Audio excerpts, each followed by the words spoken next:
Welcome back, ladies and gentlemen. We're joined here tonight in this studio to shed more light on the Decent Life Initiative program by Mr. Raed Allam, the corporate finance consultant. Mr. Allam, thank you very much for joining us. Thank you. Mr. Allam, first off, the United Nations Development Program hailed the Decent Life Initiative. They really describe it as the most successful program in the world that works on improving the living standards of the Egyptian citizens in the rural areas and the villages.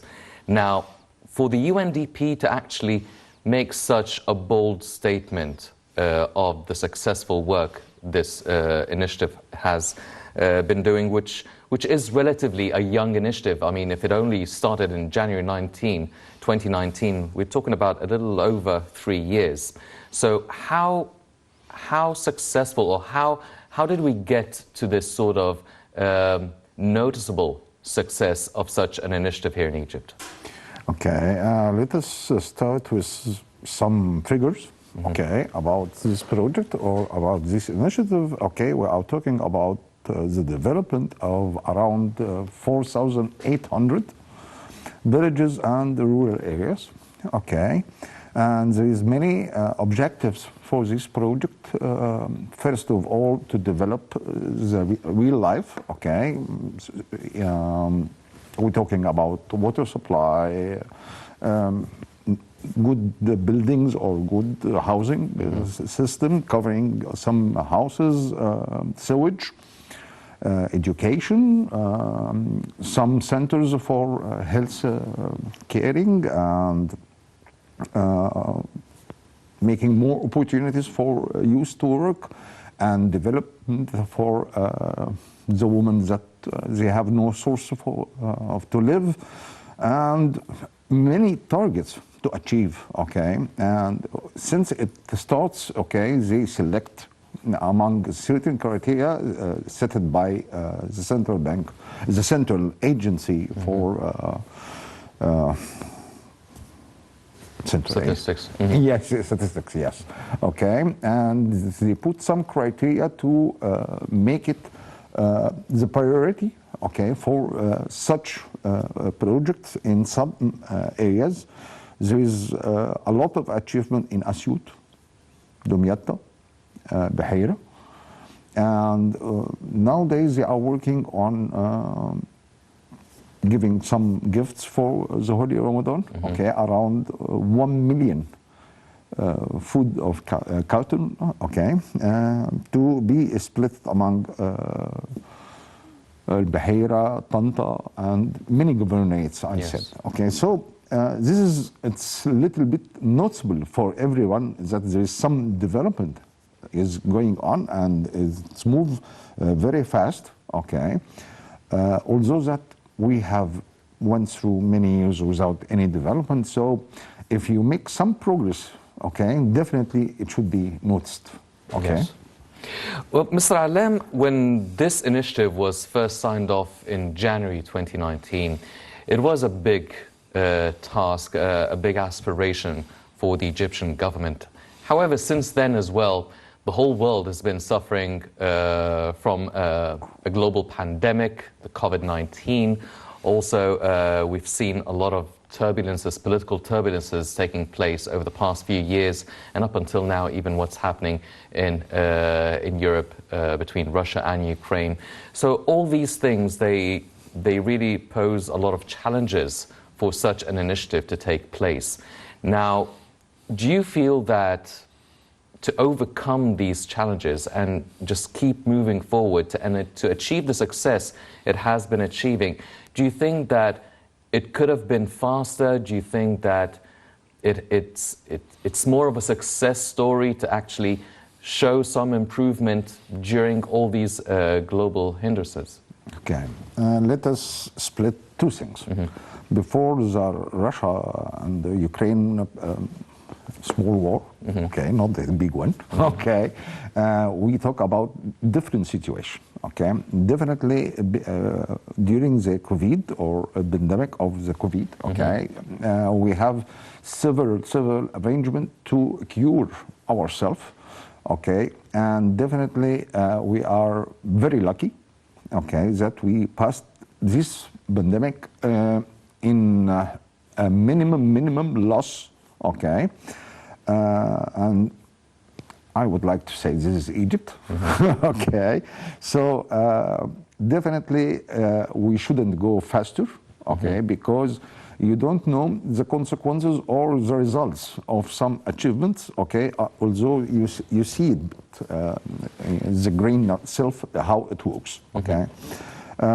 It is a big project. It is a mega project, okay? If you are talking about 4,800 or something like this is not a small project to do, okay? So we shouldn't ask for faster, okay, or too much enhancements for this project.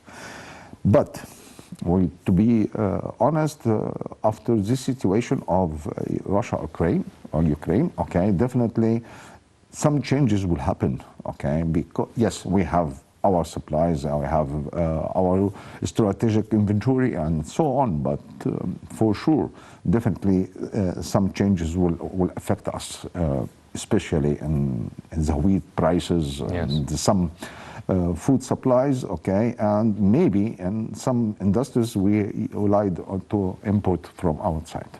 So this is two different areas. Up till now, we didn't see the reflection of this war, but we hope to finish easily and soon, because definitely we will have some effect worldwide, not only us, but all. Yeah. Mr. Allam, now, if the UNDP is really hailing that initiative and talking about prospects, more prospects of cooperation, now how would the UNDP cooperate with Egypt in really strengthening the Decent Life Initiative? Are we talking about financial assistance? Are we talking about expertise? Are we talking about civil society, getting other countries from the international community, part of the UNDP, to participate in the initiative? I mean, the initiative itself costs about £700 billion to implement. So what is the nature of the UNDP's cooperation with the Egyptian government in the Decent Life Initiative? To start with, they will finance some project, okay, and definitely there is some expertise we need in such sectors, okay, especially in communications and transportation and so on, okay. Actually, the social life here in Egypt, they started to participate in this initiative, okay. Many companies and many organizations started to cooperate with Decent Life Society, okay, or organization, okay, and make some support in kind, not only support, moral support, it is support in kind, because, okay, let us give you some 1,000 water filters or something for this such village, or maybe, okay, we can go for this village and cover 100 house or something like this with roof or something like this. So it is not a matter of the Egyptian government only or the external international organization. It is a matter also of the internal social community. Yes. Yeah. Well, this initiative really depends on not just the public sector, but also the private sector. Yes. If we're looking at the government and the public sector, they're doing all these initiatives and all these infrastructure projects, at least, for the rural areas, the villages, and the umbrella extends to the most needy of citizens in the low-income brackets. Now, how can the private sector help with such an initiative? Because the private sector also would like to, other than achieving a good, prosperous target for the Egyptian people, but they also want to make profit. So what is the sort of balance? How can the private sector get on that act, jump on that bandwagon? And you're a corporate finance consultant, so how can the private sector maximize on such an initiative to help the Egyptian economy and the Egyptian citizen to enjoy a better standard of living and at the same time achieve some sort of profit? Okay. To start with, not only the public sector is participating in this initiative, as I mentioned before, it is the private sector also. Okay. And let me tell you something about how to make profits. Okay. If I would like to make profits, I have the direct cost and the indirect cost.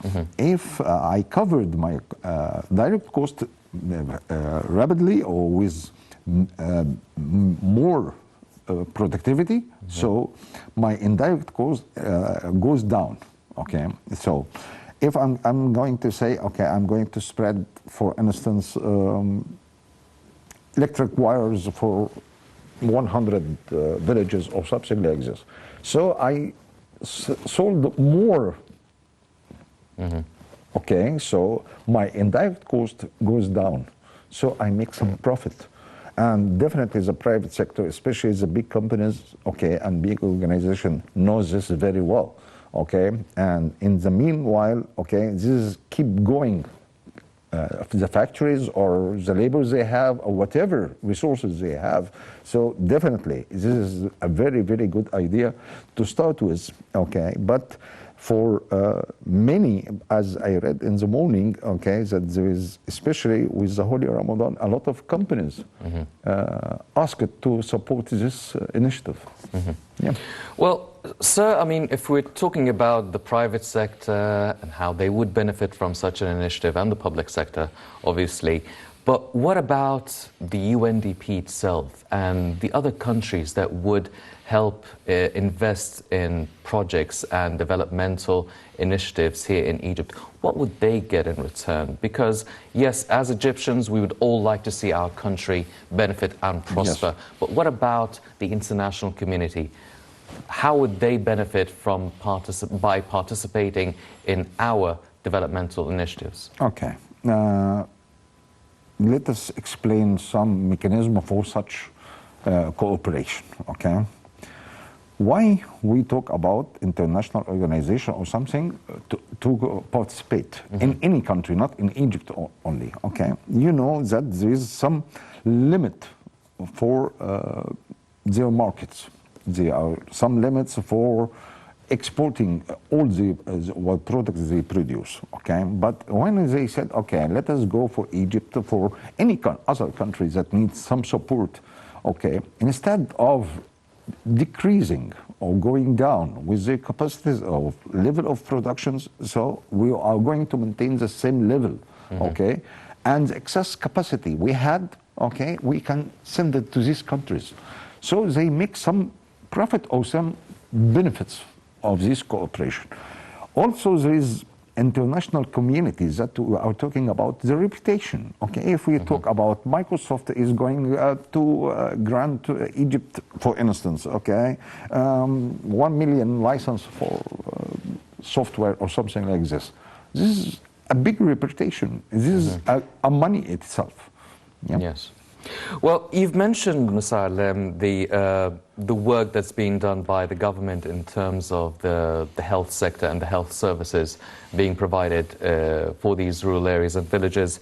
The Ministry of Health launched 48 health convoys around the country free of charge, offering the medical services and the health services for the citizens, which seemed as an essential service to provide, especially during the COVID-19 pandemic. How can we maximize on this sort of resurgence in the health sector and also the educational sector, because both sectors witnessed a great boom over the past couple of years? How can we make use of that momentum and maximize and build on it? Okay. To start with, it is not only the convoys. Actually, they built in many villages a small unit for some emergency or some small surgeries or fast surgeries or something like this. And there is also some education centers in many villages, and many governorates has been built and started working. Okay, let us talk about we have community and religious something, okay, call it zakah, okay. Instead of giving, sorry, I'm sorry, say this some food or something, okay, maybe I can just say, okay, I'm going to give my zakah for this year for covering some houses, or to build or to participate to build small classes or something like this, okay. Definitely there is some initiative should be from ourselves also, not just the government. We cannot rely everything on the government. Yes. Okay, we have a lot of resources. Okay, that should be reallocated properly. Okay, instead of just making people getting fat. It's better Yes. to educate them and to give them good health instead of some food or something like this. Definitely, some areas need such things, food supplies or something, but the majority we need now is the health and the education. Yes. Okay.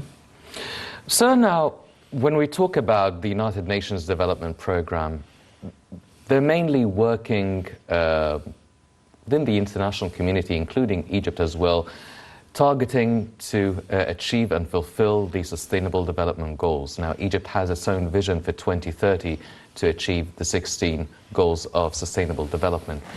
Now, if we're looking to develop the Egyptian countryside, the villages, the rural areas, and the whole country, now when you start applying or implementing this initiative in terms of sustainable development, is it much more difficult than the traditional development that we've been used to for decades now, trying to introduce green energy, environmentally friendly factories and industry, sustainable mean of making a living? Is it much harder to have this sort of shift in not just on the ground, but in the mentality and the culture of the Egyptian citizen? It's a big challenge. It's a big challenge. Okay. Usually when you start something to do, you have to put some steps, or okay, I'm going to achieve one, then two, then three, and so on. What happened right now, okay, that you achieve a lot of things in different areas, in different sectors, okay, in a very fast way, okay, that not easy to absorb, okay, for all type of people, okay. Yeah, okay, we have now a lot of bridges or something like this, okay. So what I'm going to do with these bridges? No, I can do a lot, okay.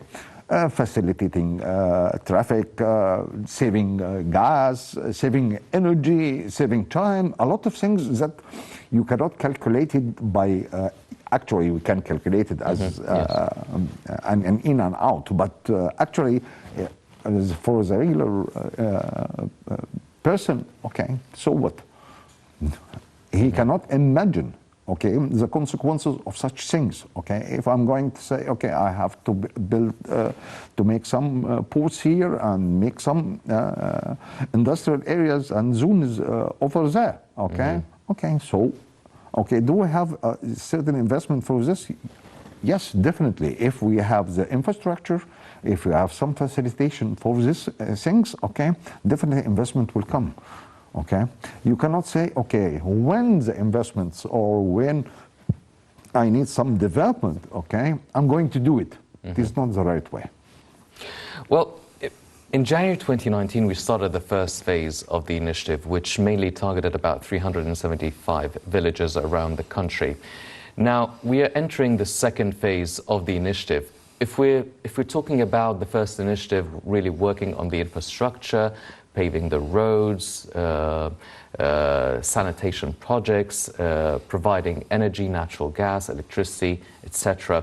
What about the second phase and the third phase? What are the main aspects of the second phase, for instance, of such a huge initiative?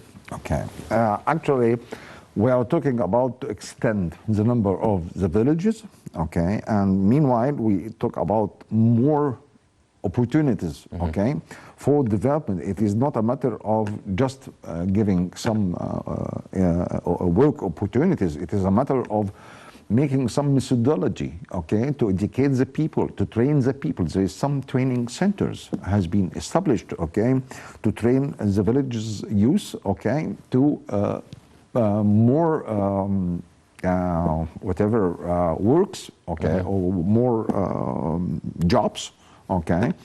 And for the women that they have no resources, there is another plan, okay, for them, okay, to make some handy things in their houses or small projects. And we actually, the other things that they enhance the medium and the small projects, okay, to have small industries that can collect some labor and give some income for such families. Well, if we're talking about SMEs, the small and medium enterprises and industries, it seems to be the language of the age. It seems to be everybody is working on their own startups, their own businesses, entrepreneurs and everything. But how much does the government, or not depend on SMEs, but how important is it for the Egyptian economy? How effective, how big of a role or big of a chunk the SMEs can provide in the general GDP of the Egyptian economy? Okay. There's some small problem here is that if you are talking about entrepreneur, if you are talking about small business, okay, you mean that there is some person that have some business orientation. Yes. We used since the early 60s that to be most of us as employees, and we are happy with being employees. So you need to give some education or learning curve for especially for the youth. Okay, it is not a matter of to be employee or work for a company or whatever. Okay, you can just initiate something, and this is the major thing we have to focus on it to grow with small industries or small enterprises. Okay, if we will talk about China, actually in one house you can see the whole family work in the same industry. Okay, the whole family, I mean three generations, not only the family, the three generations working for the same industry in a very, very small, okay? So we have to change first, okay, how the ways we are thinking about it, okay? Well, do you think that this sort of education, trying to educate the citizen, I mean, you're talking about the business side or the trade's prowess of it. How long would it take for an ordinary citizen who doesn't really necessarily have a good business background to be able to start up a business, and not just start up a business because you could fail, but sustain it as well? Okay, we are talking not less 3 to 5 years, definitely. To give him some ideas, to just to make him eager to do something, okay, and to have the scientific side of the business. Yes. We don't have to be very complicated in the scientific side, but it is very important, okay? You can meet someone I know, okay? He can change anything to money. He can change anything to money. And I swear, if he has a good opportunity, he would be a very, very successful businessman. Yes. Well, ladies and gentlemen, as Mr. Allam mentioned, it's not just about the infrastructure and the concrete work, if we may call it so, but also there's a lot of work that's being directed to develop the sustainability of the Egyptian citizen himself. And the Decent Life Initiative actually establishes an alliance for civil development work. Let's check out this report and we'll be right back.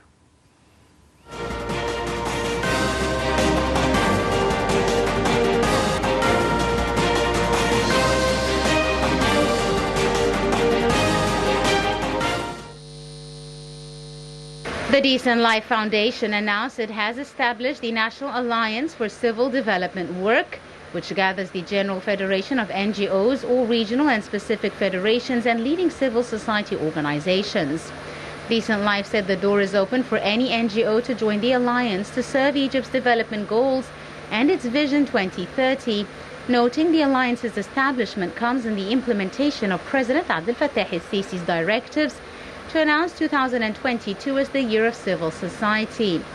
An expanded dialogue has been held with civil society partners in Egypt over the past period to tackle ways of boosting civil work for needy segments in light of expanding the presidential initiative of the Decent Life to include all governorates. It pointed out this important step would contribute to achieve effective coordination and set up unified databases through which the alliance would work.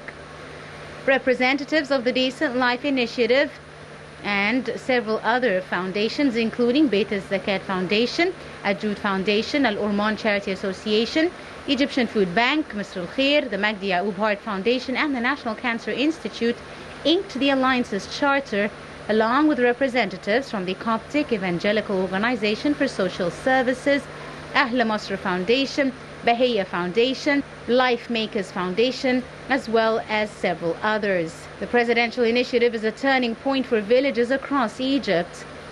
These improvements will cover sanitation, drinking water and road drainage, as well as improve classroom density and educational services.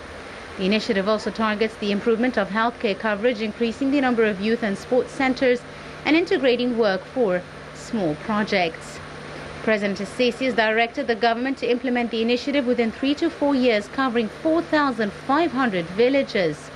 The plan efforts were focused on 50 centers that will be able to provide services to 55 million citizens in 20 governorates over the next 3 years. With the completion of work on 375 villages, the coverage rate will be 17% of the population. The initiative next year will reach 35% and up to 57% in the following fiscal year. Additionally, 22.3% of villages require literacy classes, 21.98% require establishment of bakeries, and 27.9% of the villages require the establishment of cultural hubs. In the initiative's first phase, 225 medical centers were implemented, as the focus is on the governorates that also need health services.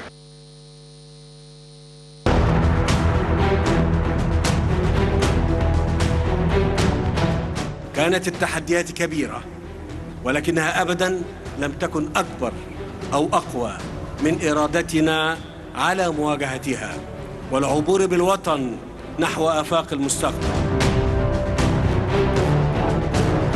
اقتحمنا مشكلات وأزمات اقتصادية متراكمة على مدار العقود.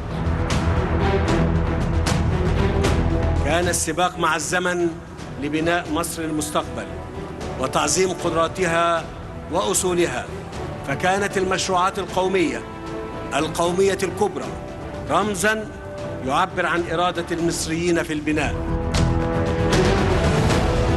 ما بين مدن جديدة تتسع لكافة المصريين في كل ربوع الوطن، وإسكان اجتماعي يوفر المسكن الملائم لشبابنا، وتطوير للمناطق الخطرة وغير الآمنة للقضاء على العشوائيات، وتحديث شامل لشبكة الطرق القومية وزيادة الرقعة الزراعية، وصولاً اليوم إلى انطلاق مشروعنا الوطني الأعظم لتنمية الريف المصري حياة كريمة.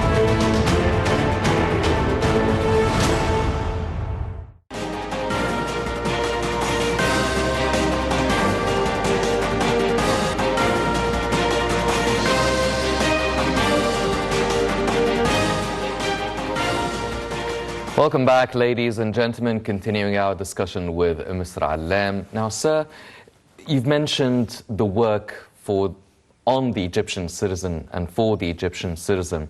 Now, you've mentioned women, educating them, empowering them to have their own businesses, offering a lot of job opportunities And the job opportunities have started with all the national mega projects and this huge direction by the government over the past few years.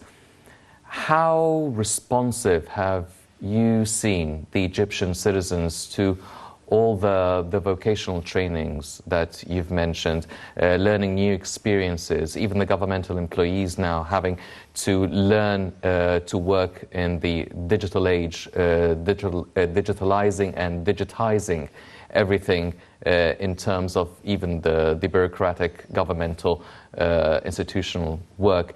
How responsive are we, and should we move faster, or are we moving in a satisfactory rate? Actually, it is not a satisfactory rate at all, okay, because if you would like to start with such a project, or starting with such a project, you have to select some models to do this, to make others encouraged to do it, okay? You know, the ambitious, usually for the most of the Egyptian citizens, is not just okay to have a TV or a nice house or some food or something like this. We have to put some initiatives and more incentives, okay, for some models, okay, and to spread it among this project, okay, to initiate second layer, okay, of people can understand this. If we are talking about the problem of the woman here in Egypt, okay, maybe as a major percentage, we talk about my husband cannot work, okay, my husband cannot do, and so on. And this is a very serious thing, okay, because I don't know if there is some law to enforce to do this or not, but the working woman, okay, I believe they are more than the working men, especially in major categories, in villages, or rural areas, or something like this. I'm thinking about something of law or system or something, okay, to push these people. We have a very, very important power and resource, okay, as a labor, okay, that I don't know why they don't want to work. I don't know why there is a reason for this, okay. So we have to put some plan. I don't know how to do it. That needs some person with some human thinking or something like this to push these people to work. There is many work sites that need men to work, and they cannot find. And you cannot put a woman in it. Yeah. Mr. Allam, now you've explained how the public sector is working on such an initiative, and the private sector as well. But what about the role of the civil societies, the NGOs, these sort of organizations? What can they do, and what can they provide for the Decent Life initiative, and not just the first phase, but the second and third phase? I mean, specifically talking about really dealing with the human capital of Egypt, talking about the social, sustainable development of the citizens. Okay, for the NGOs, definitely they started different approaches, and now they participate in many development, actually, especially in water supply, roofing, electricity, and such things, okay? So we just, as I mentioned before, that we have to do some organizing for things, okay? Let us sit together, all together, okay, and to see how to tackle certain issue of this initiative, okay, and we work on it, because they work individually, actually, okay, those NGOs, all of them work individually, okay, for such an area or such an approach, okay, not working as a full country community. Okay, so this is very important, and I believe this is very important by the Ministry of Social Affairs. Yes. Yeah. Well, do you feel that, I mean, if you've mentioned that organizations or institutions are working individually, should we also have some sort of an institution or an entity that would follow up the development taking place and the work being done by the Decent Life Initiative to sustain it, to not just start something and leave it once and for all? Definitely, yes. Is this the responsibility for the social solidarity or social affairs ministry? Should we establish something new? Yes, definitely we have to establish new, and with some experts that have many experience or different experiences in different aspects and sectors.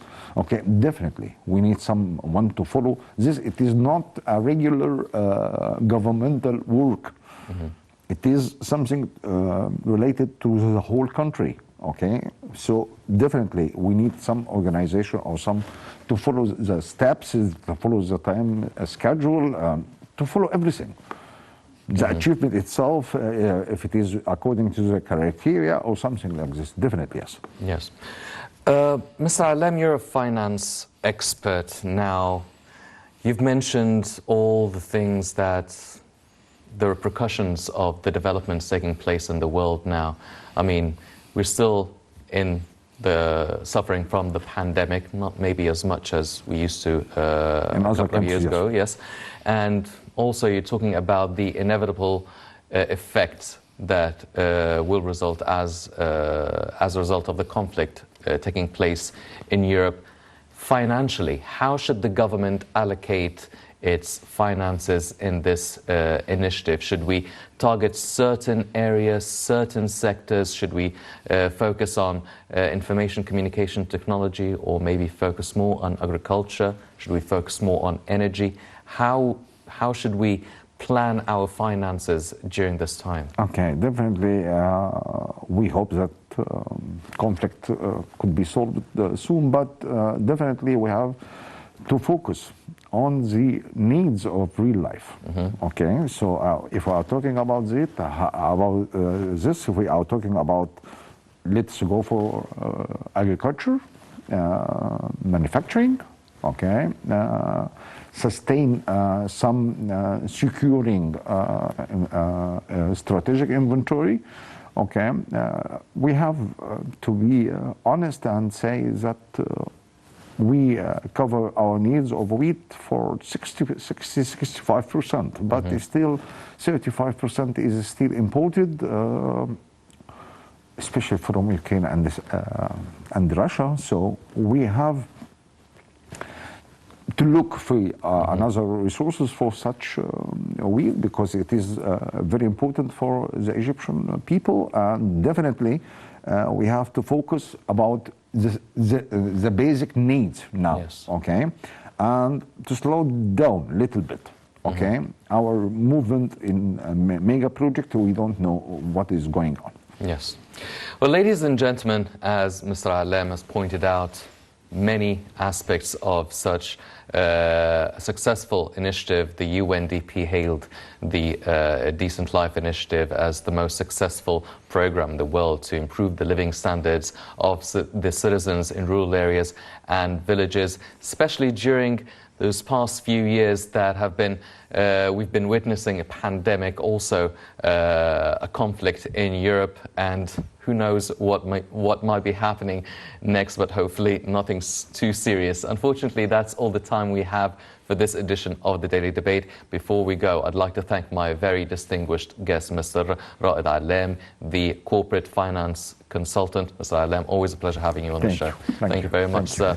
Ladies and gentlemen, please stay tuned for more coming up on Nile International. I'm Henny Saif. Thank you for joining us.